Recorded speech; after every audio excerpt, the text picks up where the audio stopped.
been so encouraging this morning. Kind of reminded me why we do what we do, right? Because there's a problem and there's a need, and we need to be out there doing something about it. So before I jump in, though, and begin to talk about Hope Center Indy, I just think we ought to give the catering company a hand, man. Was that amazing? Wow, what a deal, guys. Thank you so much. Really loved it. And when it comes to all the speakers this morning, I just want to say, guys, man, we appreciate your heart, your passion, and everything that you're doing for the kingdom of God, for children, for victims. And so I just want to say, yay God, that you're out there and you're doing something for that. So let me just jump in. In the late 90s, I heard Tommy Barnett, who was the founding pastor of the Phoenix Church in Arizona, cast the vision for the first Dream Center in America. And so he was casting this incredible vision about people who would go to the highways and byways and to be the hands and feet of Jesus. And he talked about rescuing girls off the street and giving them an opportunity to gain their life back again. And he painted this incredible vision of Jesus' hands and feet and heart going out there rescuing and helping. And I sat there in my seat that day and I thought to myself, I would love to be part of a church like that someday, even though I was actually pastoring a church. And so in 2015, I Googled the Dream Center in Los Angeles just to see how they were doing. And this promotional video, this young girl said, I came to the Dream Center, I tried to kill myself, this was my last resort. And when I came here, I found God. It's not that I know about God, I've experienced God. He's changed my life. He's given me a purpose for living. And as I was watching that video, I began to weep. Literally, I just began to cry over that video. And there was a couple of reasons why. One was the grace of God. I don't care who you are or where you've been. It will pick you up out of the miry pit, and He will put your feet on solid ground again. And the second thing was the Holy Spirit was saying to me, it's now or never. You're not getting younger. If you're ever going to create something like the Dream Center, you better step out and do it. And so I'd been at the church for 33 years. It was time to step aside and say, I'm going to do something to create what we call Hope Center Indy.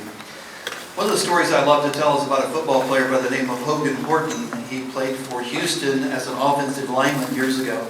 And on one particular play, he was hit so hard by a linebacker that was shooting the gap that they literally had to stop the game, bring out the trainers to check on him. And they brought the trainers out. The trainer was kneeling over Hogan, and he said, Hogan, are you all right? He said, I don't think so. He said, I think I'm going blind. He said, what do you mean you're going blind? He said, well, all I can see is just a little circle of light. That's it. And the trainer said, Hogan, you're not going blind. You've been hit so hard your helmet's on sideways, and you're looking out the ear hole.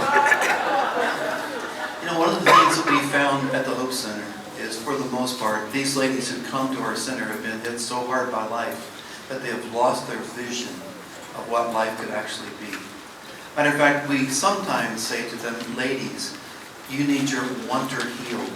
You have to want to get better. You have to want to overcome your challenges. You have to want to do something with your life.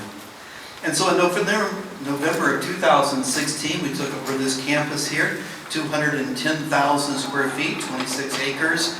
And when we did, we began to think about what we could do at the Hope Center. Matter of fact, my son David and I actually stepped out to create the Hope Center together. And when we did some research, we realized there was more men's facilities in Indiana than women. And so we thought, okay, let's do something for ladies. And the more research we did, the more we realized there was almost nothing being done in the area of residential care when it came to ladies coming out of trafficking. We realized there was a lot being done in awareness, and man, we've got a lot of awareness here this day.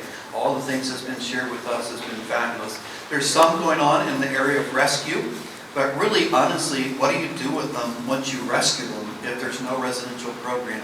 And so we began to realize that one of the great challenges is this residential program. And so in 2016, we took over this campus, and when we did, we began to figure out our mission and our purpose. And so our mission was to impart hope and healing to every heart. In other words, man, I'm all about Jesus, and I'm all about helping everyone. And so we don't care who you are when you come on our campus. Our desire is to impart hope and healing to your heart and to help you. Our niche is really helping ladies come out of trafficking and sexual exploitation, all kinds of trauma that they've been going through. When I think about the Hope Center, we are a Christ-centered shelter. We're not a clinical, even though we function like a clinical. We are 24/7, 365, meaning we've got shifts around the clock of people coming to take care of these ladies. And we are a Christ-centered shelter, and when people come to the Hope Center, they literally sign on the dotted line that they know that this is a Christ-centered shelter, and they are coming, and they are okay with that. We often say this: they don't have to pray like us, act like us, even do the things that we're doing, but they have to be respectful of who we are as a shelter, and that we are a Christ-centered shelter. But I would say, for the most part, the ladies who come, they were looking for any kind of hope. They were looking for any kind of help. And if God can step in there, it's kind of like, God, I don't know if you're there or not. God, I don't know if you care or not, but if you are there and you do care, would you do something in my life? And that's kind of where they are. For some of them, they don't know if he's there. And for others, they don't know if he cares. But if he is, and he does care, then please step in and do something. I remember one time I was teaching a class with some of our residents, and I was sharing with them about God's incredible love for them, which for them is difficult to understand. I began to share with them about God's love, and then all of a sudden, as I was sharing about God's amazing love, one of the residents just blurted out, and just really emotionally charged, he said, "Where was God when I was out there?" All the other residents in the class, it was kind of quiet. Matter of fact, I think they probably felt a little bit embarrassed for me, because now I've got to answer this question, right? Where was God when I was out there? I was praying, I was asking for help, and I was struggling. Where was God in the midst of all those things? So I was sitting there for a moment. I said, I'll tell you where God was. God was working in the heart of this pastor who had to step aside from a church that he had pastored for 33 years. And to step aside from security and risk everything to create a place called Hope Center Indy, where you could come and find a safe place and a healing place. And she looked at me and she said, "Good answer, Pastor." But God is working, right? And he's working in the hearts and lives of people like you guys to make an eternal difference in the lives of people who can't help themselves, that desperately need someone to stand in the gap for them. Well, we started with imparting hope and healing to every heart. And we have 3 residential programs now on our campus. And we kind of did it backwards, I think. And if I would do it over again, I would start with short-term, then long-term, then transitional care. But what we did was we started with Take Heart Residential. It was a 15-month residential program. And one of the things that we wanted to do is we wanted to make sure that we created something long enough that could actually be on their pathway and their journey toward healing. Now, short-term programs, whether it's 30 or 60 days, that's a good beginning. But what we realize is it really doesn't bring healing enough for them to be able to stand on their own feet and go back out there. And so we thought, okay, let's create something. So we did 15 months, 5 90-day segments, and we literally graduate them every 90 days. And we took in our first resident in August of 2017. But it didn't take us long before we realized that even 15 months wasn't long enough for some of these ladies. It all depends on their emotional health and how quickly they can begin to recover from the experiences that they've actually had. We had a young girl that came from New York. She was in our program for about 3 months. She was doing fantastic, and she said to me one day, "Pastor, I think I'm ready to go." And I thought, no, you're not. But we're a volunteer program. They have to want to be there. One of the things we realize is this: if they don't want to be there, we can't help them. They have to want to get better. They have to want healing. They have to want us to be part of their lives. And she said, "I think I'm ready." And so she ended up leaving. About 6 months later, I heard a report about her. And it was this: that she was doing fantastic. I thought, that's interesting to me. She had got her own car, got her own apartment, she had a job, she was doing really great. And I thought, what in the world, how in the world did this girl do this on 3 months? And so then I heard back that her sister was part of the staff of a church, and she became her support base outside, out there. And I thought, man, if I had those kind of sponsors and mentors and people who would step into the lives of these ladies, once they finish our program, they would all be out there doing really well. And so it didn't take us long though. Once our 15-month graduates, we began to realize we needed a transitional program, and we called it Hope Community. And so it's an 18-month transitional program. When we think about Hope Community, they have their own program director, they have their own program staff, they have to still go to Celebrate Recovery, they have to meet with their mentors, their sponsors, they still have to work on all their goals. We are treating them, so they are in another program with a different program director, but they're still on our campus. And then, as we continued the process over the last several years, we began to think about this.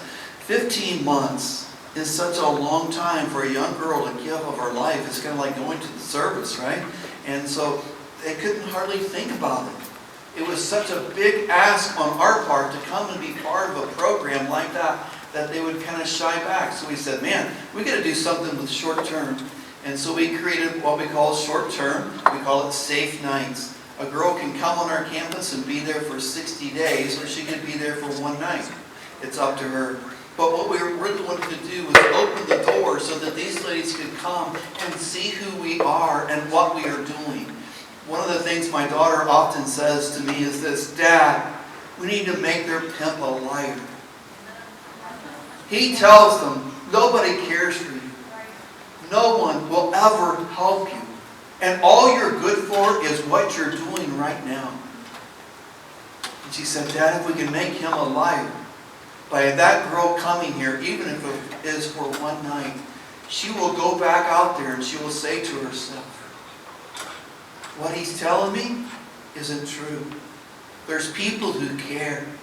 There's people who will help me. I know of a place called Hope Center, India. I was there for a night or two. And those people, they were willing to help me. And so short term really is just that. We opened up short term. And let me see if this. In November of 2024. And so like I said, our heart's desire was to give away Safe Nights. Are you guys familiar with Tim Tebow's ministry? He does a lot with Safe Nights, one of the things that they do. And so we said, okay, let's just start bringing them in. And in the Indianapolis area, where we are just right inside the county, Marion County, Indianapolis, there's about 11,000 girls getting trafficked every single night on the web. And so there's a lot of girls out there that we're trying to bring in to a safe location and a safe night. So since that time, we've given away, since November of 24, over 1,000 safe nights. And so it's opening the door for these ladies to come and see who we are. And then our heart's desire is that they'll go into long-term care. And so since that time, we've had 5 ladies go into long-term care.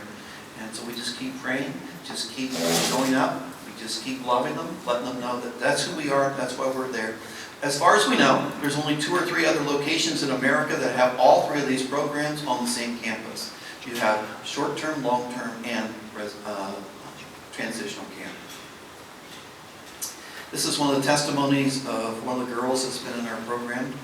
Being here has given me so much hope and started me on the road to healing. I've done so many things that I never dreamed I'd ever be able to do. I've learned so much here. One of the hardest is that I can do hard things, even though I'm afraid. Changing and healing are hard, but so is staying the same. You just have to choose your heart. I think the biggest thing I've learned is that I don't have to be ashamed of my scars or my story. So helping them to understand that God can write a new chapter of their lives and give them a new beginning, and that's a beautiful thing. We offer residential accommodation 24/7, 365, case management, administrative assistance, support, access to medical assistance through community service providers. We do the Jane Pauley clinics in Indianapolis. Maybe you've seen Jane Pauley. She was a NBC reporter on the national news years ago. And then to get back to our community, I think we have about 11 or 12 Jane Pauley clinics around us. So we take them there. They also sign them up for HIPAA, which is the Hoosier Health Plan. So that really helps us to provide all the health needs they actually have. They do a complete physical for us. Then we bring them back to an emotional assessment. We also begin to help them with mental health support, including therapy and counseling. We have a Wellspring counseling service that is a Christian-based counseling service near us, and we use that. Access to education, training, and life skills, economic empowerment and opportunities, connection to legal assistance and support. One of the things that we started doing, we finally said, hey, unless you're here a year, we don't start any legal support. Right? They want to get to sponge their record and all that stuff, and we want that as well.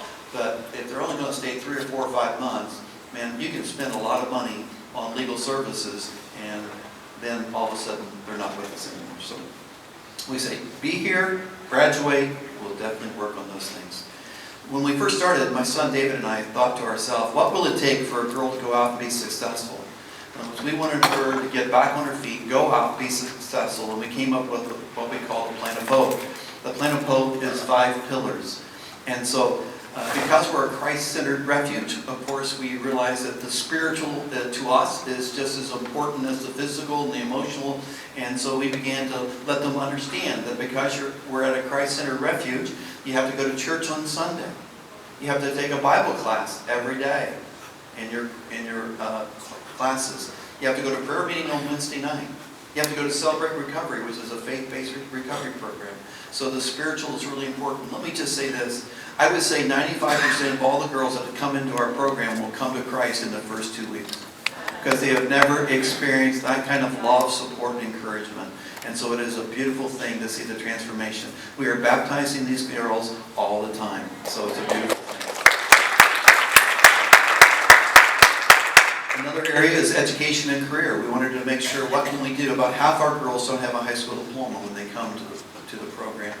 And so we began to work with them to help them to work toward getting their certificate of education for the state of Indiana. And if they do have a high school diploma, we have online platforms with Indiana Wesleyan, Bethel University, as well as Marian University. There's online platforms they can begin to take some classes. One of the first girls in our program, she took a full load her first semester at our center, and she pulled a 3.87 on her first day. Sometimes they just need opportunity, and they can really flourish. So career and education, we often say this, you have to do something at the Hope Center. If you're not wanting to do something in education, you have to do something in career. And we often say this, fill in the blank. I always wanted to be. I always wanted to be what? I always wanted to be a nurse. I always wanted to be a teacher. I always wanted to be. And they'll fill something out. And then we say to them, well, what do you think your first step is? Well, I probably need to get some education or training. I need to do something in that area. And so we say to them, we are here to help you to accomplish your dream, your purpose. The Plan of Hope is your plan. Put it together and we'll do what we can to make that a reality for you. When it comes to wellness, as I mentioned, we take them to the Jane Pauley clinics, and that's the first thing we do. Then we bring them back and we begin to assess them emotionally. And so when it comes to the physical, we also have a gym on our campus, so we encourage them to work out. It's kind of like all of you guys. You have all that equipment at home that you use for your laundry or whatever you do to hang on. And we tell them, ladies, you have to use the equipment. It's up there for a reason, right? So trying to help them in that, or even learning about eating habits, because they've been eating at 7-Elevens and all those kind of places, and learning about nutrition, and so that's a big area as well. Counseling and trauma recovery, working in these different areas when it comes to these programs. When I think about trauma and just these different areas, we do art therapy, we do sewing therapy, we do horticulture, we do a lot of those different things to just try to say, man, where is your passion? Where can we land? Do you have an island for us to land on? Because we want to see if we can help you. And so I would just say this, I didn't know a lot about art therapy when I first came to Hope Center, but man, I'm a big advocate of art therapy today, and how it can begin to help these ladies to express themselves and work through some of those kind of things. When I think about the trauma, we often say this, and I think it would be true, that we work at the Hope Center with the most traumatized people on the face of the earth, and that's true. They haven't been raped once, they have complex trauma, multiple rapes, and all kinds of heartache and suffering that they have gone through. They have drug addictions, they have eating disorders, they have self-harm, and some of the ladies have all the above. One of those areas will destroy your life. Not four, one. And so when we say to you, we are working with some of the most traumatized people on the earth, we really are.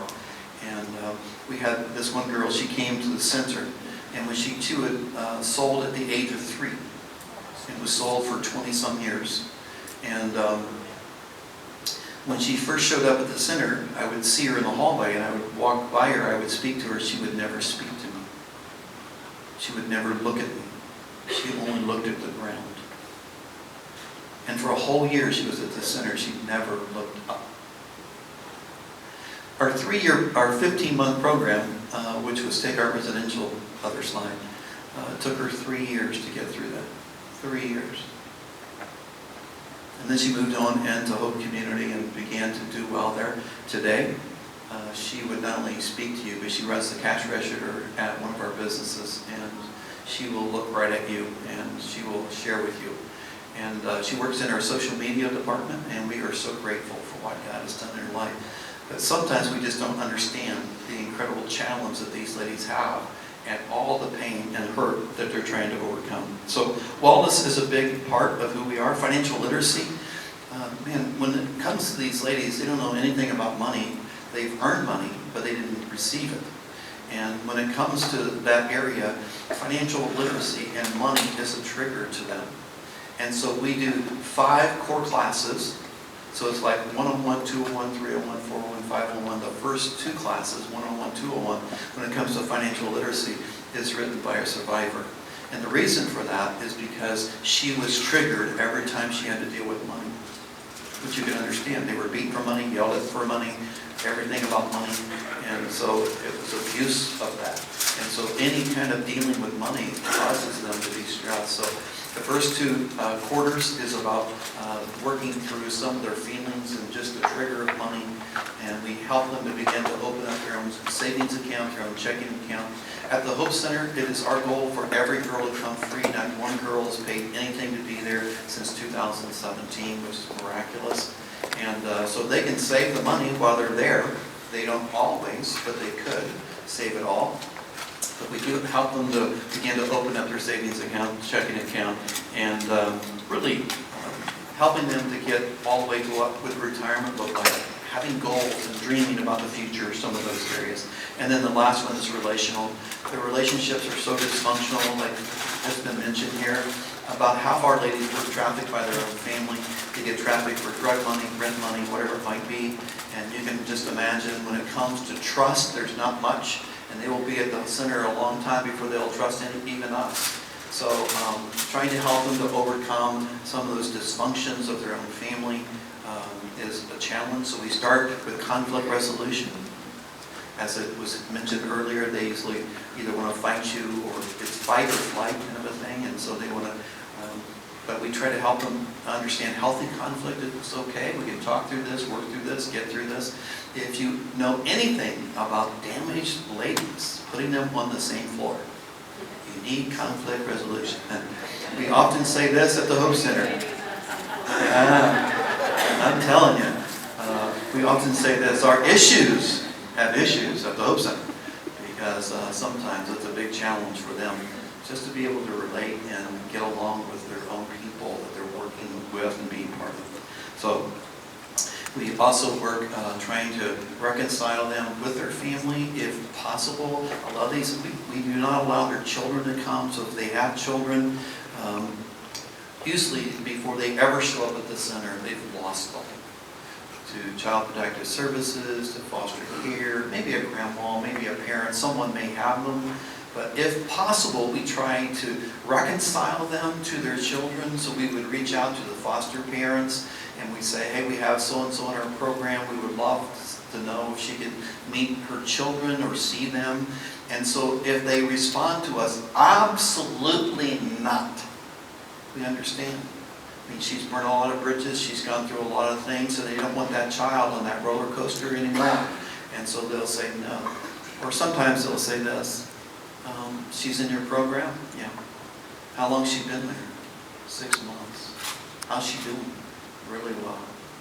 Okay. We'll let her see them. And we've had ladies in our program that hadn't seen their children in 7 years get to see their kids. So it's a big thing. So the Plan of Hope is 5 pillars. We're set up like a college. They have to take a class in every one of these every quarter. We graduate them. We celebrate them because we don't know how long they may be with us. And so it really is. We often say this. I had this lady, or I should say, I had this father call me up.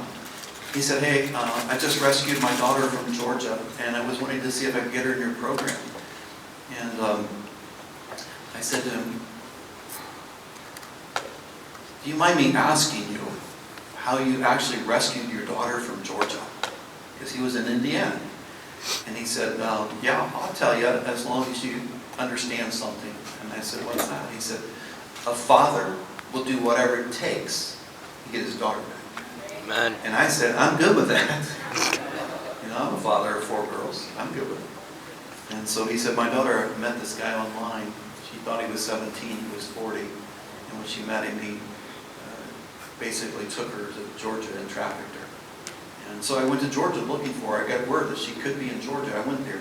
And I went into Georgia and I said, who is the biggest drug dealer in Georgia right now? And they said, this guy. He said, I want to talk to him. So he set up a meeting. Took a picture. He said, this is my daughter. She's here someplace. I want to find her. Do you know where she's at? He said, I think so. He said, I'll take you there. So they took him to an old warehouse. The drug dealer got out of the car, walked in where the pimps were and these girls. And because the drug dealer walked in, it was okay. You understand what I'm saying? So he goes in, he sees the girl there. He said, your dad's outside. You can go out and see him if you want to. You don't have to. You want to see him? So she walked outside. She went out and Dad said she looked like hell warmed over. She was thin as can be, just looked terrible. And he said to her, would it be okay with you? Would you want to go get something to eat? She said, yeah, I think I'd like that. So he took her to a restaurant and fed her something to eat. He said, honey, would it be okay if I would rent a hotel room and you could shower and clean up? Maybe we could get you some clothes. Would you be interested in that? She said, yeah, I think I would do that. And then after the next day, he said to her, would you go home with me? She said, yeah, I will. He got her back to Indiana, didn't know what to do with her because she was so broken, so messed up. He calls me and I'm talking to him on the phone. He said, I need help. I need to get my daughter into a program. Would you be willing to take her? And I said, well, sure. He said, well, here, talk to her. Right to her ear, like, okay. Her name was Hannah. I said, Hannah, just come and just do a tour, just see who we are. We're set up like a college. Just come and see what you think. And she said, I might. Didn't give me any commitment whatsoever. I was in the beauty shop, coffee shop at the Hope Center as well. And it was like 2 months later. I hadn't heard anymore. And so the lady that was fixing the coffee, she said to this couple, oh, there's Pastor Hubert right over there. You can go over and talk to him. So this couple comes over to talk to me, and they said, hey, we talked to you on the phone a couple of months ago. Do you remember that? And I said, yeah, I do. They said, our daughter's been in your program for 6 weeks now. I didn't even know she was there. I mean, come on. So, and I said, man, that is fabulous. I had no idea. But, you know, I don't spend time with the girls other on Wednesday night at prayer. And I don't always know all their names either. And so, but it's a beautiful thing to know. So when it comes to these 5 pillars, it's set up like a college. It really is. And it gives them an opportunity to graduate and keep going and keep moving. So, this was the top left here was our celebration of opening up our short-term program. And then down here on the bottom right is of the rooms for these ladies. So we do adopter rooms. I was doing a tour one day, and this lady said to me, "Can we adopt a room?" I said, "What a great idea." "Yes, you may." And so all of our rooms have been adopted 2 or 3 times over. People come in. We let the girl take everything out of the room. Once she's graduated our program, she can take it with her, except the beds. That's a big thing.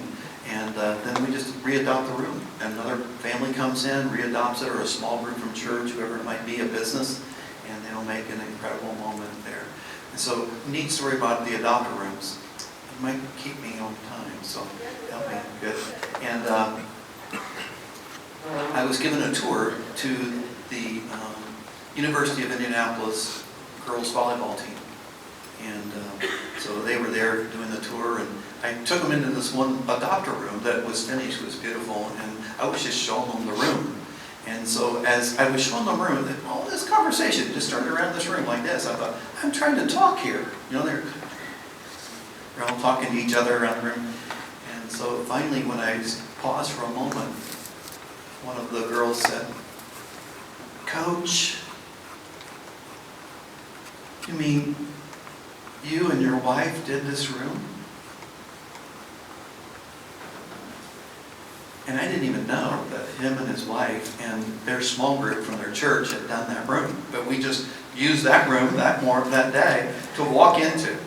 And so they were just God of the love that their coach had for the Hope Center and what he was trying to do to help and then to bring them there to serve. And so about several months later, I got an invitation to come to the volleyball game for the University of Indianapolis girls volleyball team. They said, "Hey, we've been doing some fundraising. We'd like you to come down." I was thinking, okay. So I go down to this game that they're having.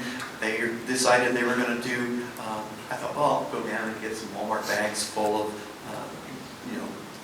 necessities and different things that they would buy. And so I go down there, and sure enough, they had a few bags underneath the table. But they said, "Hey, just before the game starts, we want you to come down on the floor, and we're going to introduce you." And so, okay, so before the game starts, they make this big announcement, and so they say, "Hey, we just want you to know something.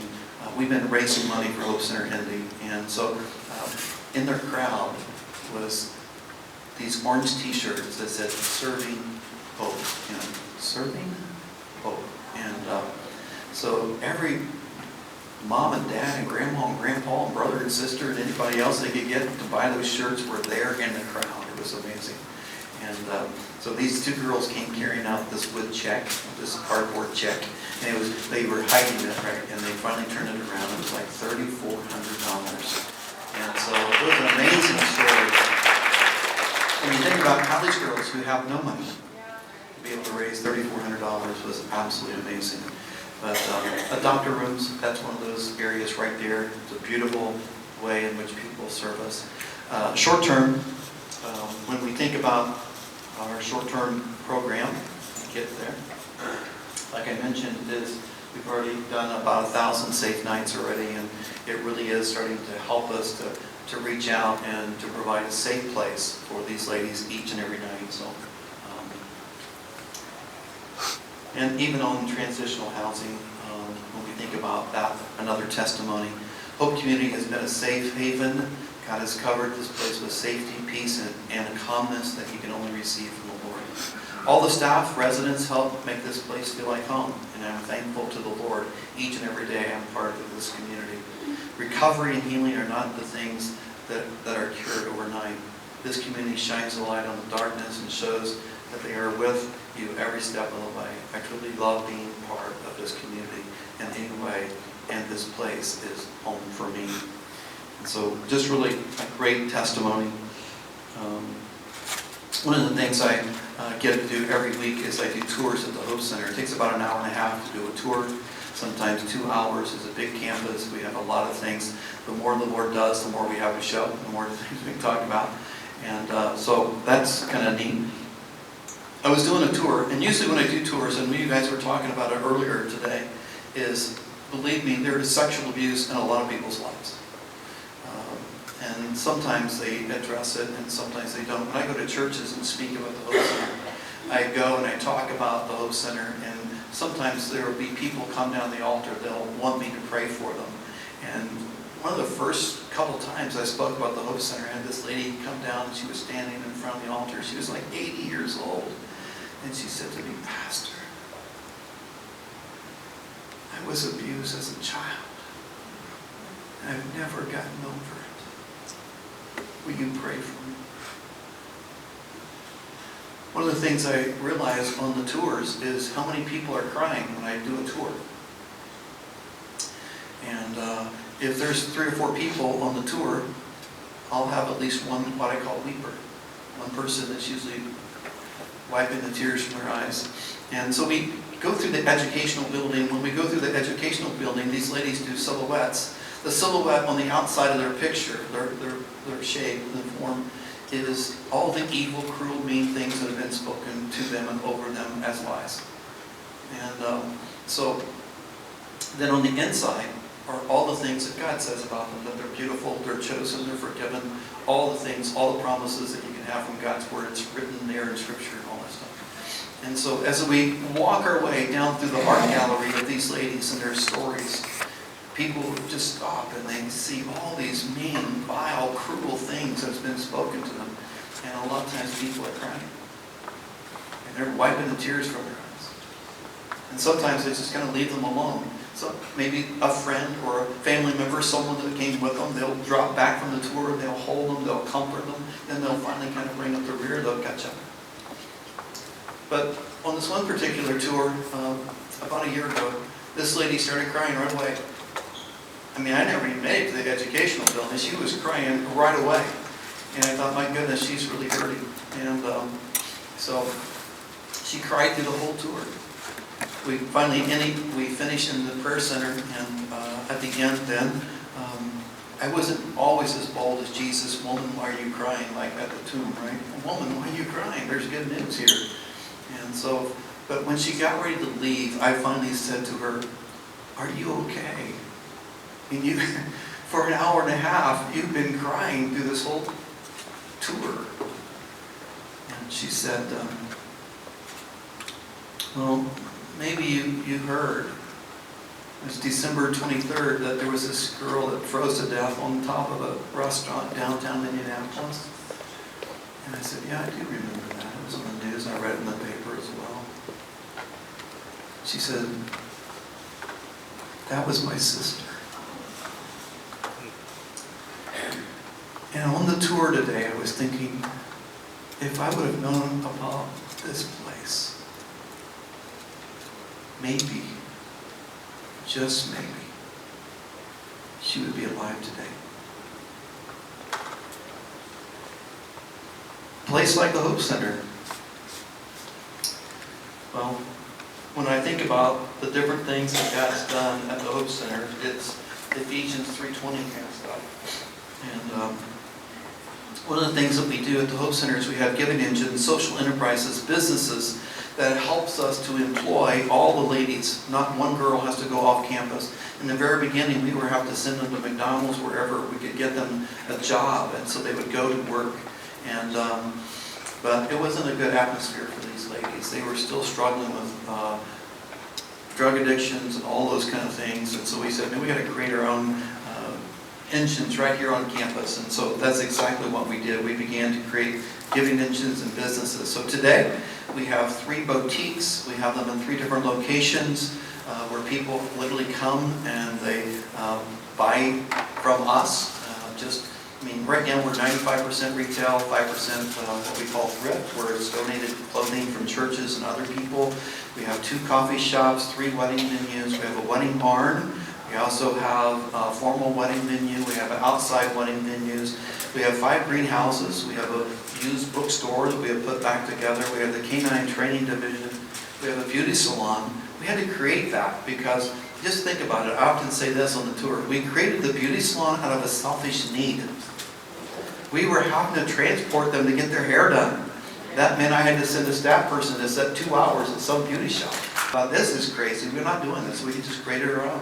So today we have 6 full-time stylists that are open to the public, but they also serve all of our ladies. And so it's another way of us being able to meet their needs. And we have 2 girls that started in our coffee shop that are now beauticians, and so, or stylists. So we're really grateful for those kind of things. We also then have just started what we call manufacturing. And so we have been approved by the FDA to be an assembly manufacturing area for biomedical devices. Is that a God thing or what? And so when you think about that, it gives us an opportunity to really provide these ladies with some really good paying jobs. It gives them upward mobility when it comes to their life. Once they finish our program, they can go off campus, find their own apartment, and still work at the Hope Center.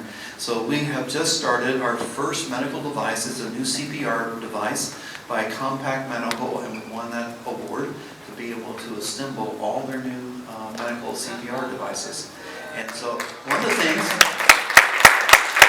I would always say is this: I'm a pastor, I'm about saving souls. I didn't know I would one day be saving lives.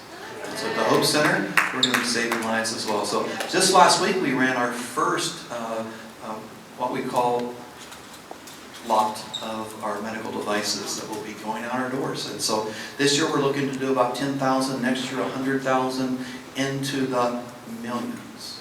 Because these devices are amazing. And so we're really excited about that. The Given Engines are about sustainability, long-term longevity. We want to be there for a long time. It's about social skills, giving them opportunities. The ladies that work in the boutiques, one of the things that they do, they've learned about fashion, postage design, presentation, all that. It gives them a safe place and what we would call an easy way to come back out into society to begin to work. And so since we've started our Giving Engines, they've given back to the Hope Center, we're at around $600,000. And so the other thing is, we operate off of EOS. EOS is Entrepreneur Operating System. It's how you organize your organization. And so it is fantastic. So one of the scorecards for our businesses is how many hours do the residents work each week. And so we score that, because that's us paying them to be at the center. You understand? And so last couple of weeks, we do about 160 hours of paid employment for our residents. So some can work 5 hours, 10 hours, kind of depends on their emotional health as well as where they are in their program. Well, David and I started the Hope Center together, and then in 2019 he was diagnosed with a heart defect. And for someone David's age, 28, success rate was well over 95%, but in this situation we ended up losing him in his sleep 14 days post-op. And so to say that we were devastated as a family is an understatement. Matter of fact, we often say this: the Hope Center is for everyone, and it was for the Nolen family as well. As we stood in the circle of loss, trying to figure out what we were doing, David was my succession plan. 28, I was going to hand the center over to him. I'm not getting any younger. And so after his passing, Kroger came on board and they said, hey, we'd like to do a Hope Center in David's honor. Would that be something you would be excited about? We said yes. They donated a nice gift in the very beginning to buy refrigerators, freezers, shelving, and all that. And then we began to continue to grow the food pantry. Food Pantry Impact in 2024, we served 20,000 meals. That's meals served at the Hope Center for servants, residents, and all those many people, volunteer people coming through. We served 10,034 families, or 41,600 people, and we gave away 773,000 pounds of food just last year. So pretty amazing. I guess when I'm saying about the Hope Center is the Hope Center is more than just trafficking, because we have all these other ministries that just kind of keep springing up, and it's kind of becoming more and more like a dream center, even though our niche really is, or niche, whichever way you want to say that, is all about survivors.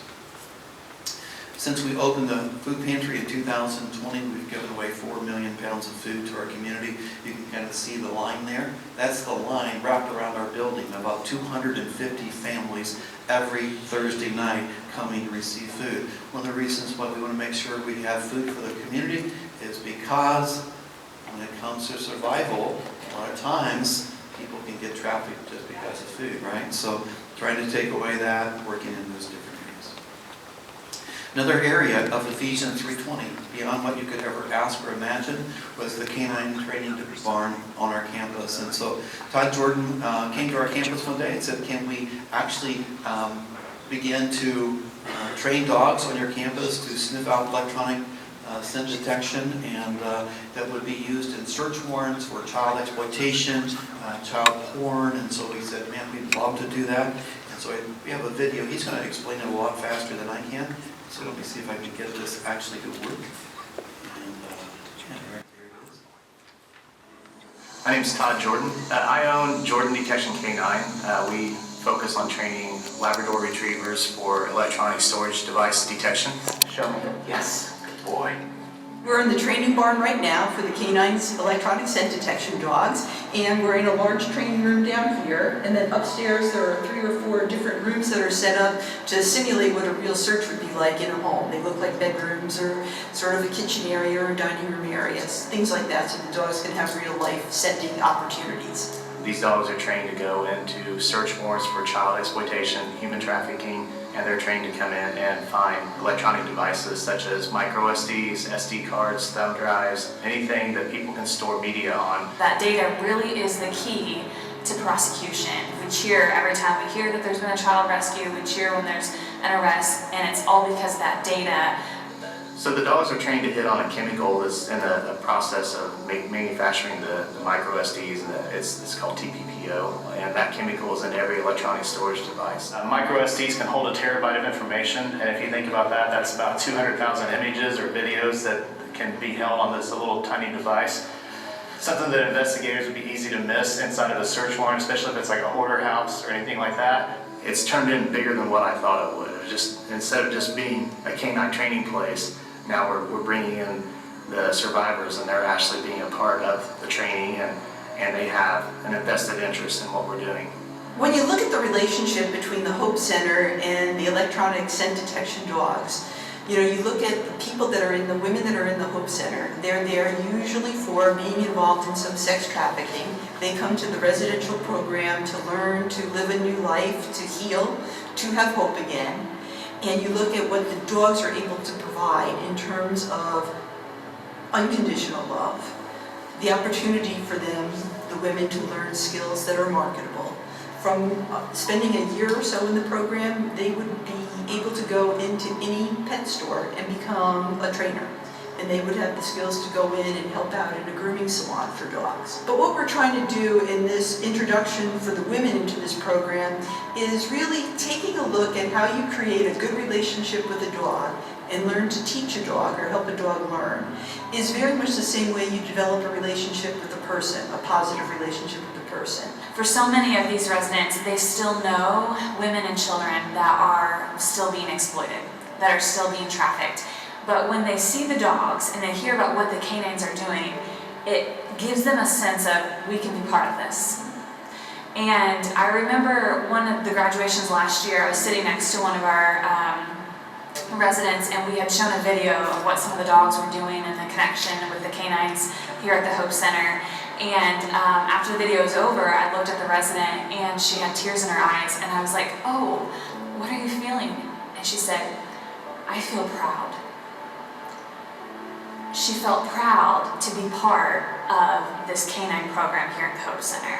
They know that they're going to help other children, and that's a really important thing that gives our residents purpose.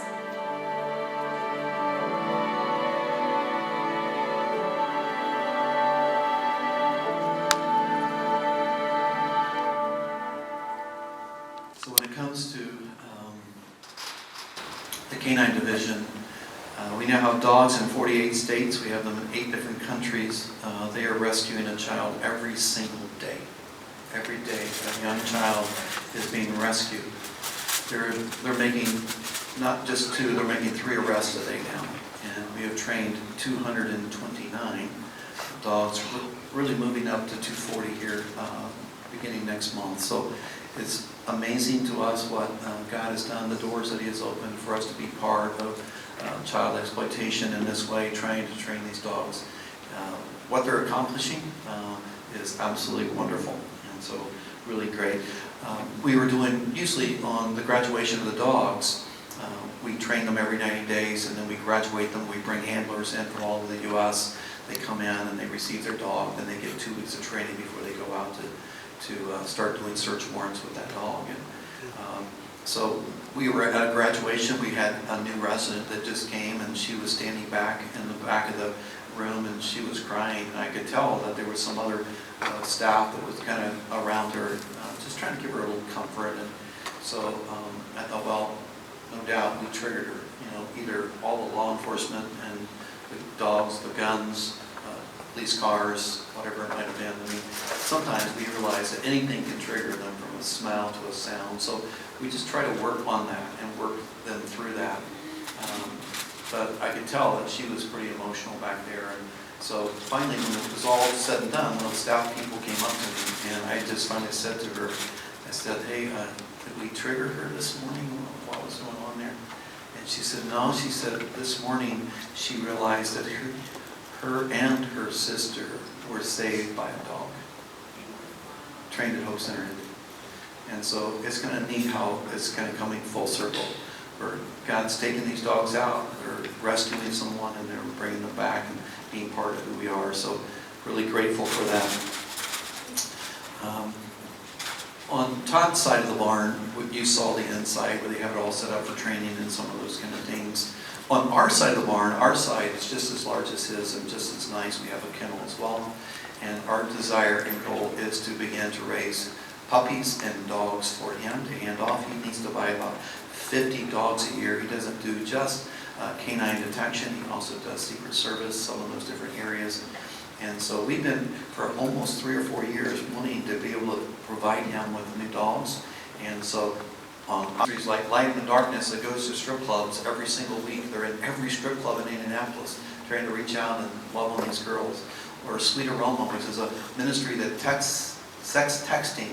They text girls that are trying to be bought and sold on the web. And so we just got our first girl last week from Sweet Aroma, where they were texting her and talked her into coming to get help. And if you would have said to me, do you think you'll have those kind of ministries? I would have said, I couldn't have never dreamed of them. If you would have said, what about someday you'll be saving lives with a medical device? I would have said, I couldn't have dreamed of. What about canines on your campus and a barn being built, and all these dogs being given away to law enforcement? I would have said to you, it was beyond anything I could have ever hoped, dreamed, or imagined. And that's what God does. God wants to take just a little bit of our obedience, and if we will step out, take a risk, do something for Him, He will begin to take over. We just have to get out of the way and let God be God, right? And so, man, I know Lynn's heart is to be able to create something here in northern Indiana. I would love to be part of trying to help do something like that as well. There's shelters around, but believe me, there's a need for more, and the need is great. And so one of the reasons we started short term is because of the need being so great. And part of the people saying to us across America is, we can rescue a girl, but we don't have any place to send her, so can you open up a short term ministry? So that's what we've done. Thank you for letting me share. Lord bless. And,